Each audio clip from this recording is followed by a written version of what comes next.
காவடி ஏந்து பழனி மலைக்கு நாலடி நடந்தால் பலனும் இருக்கு. முருகையா கந்தையா துணையாய் தோன்றும் வேலையா.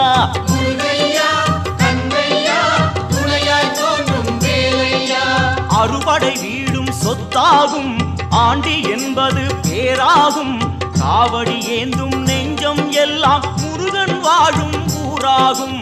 தேகம் அவனது பேராகும். வேல் முருகா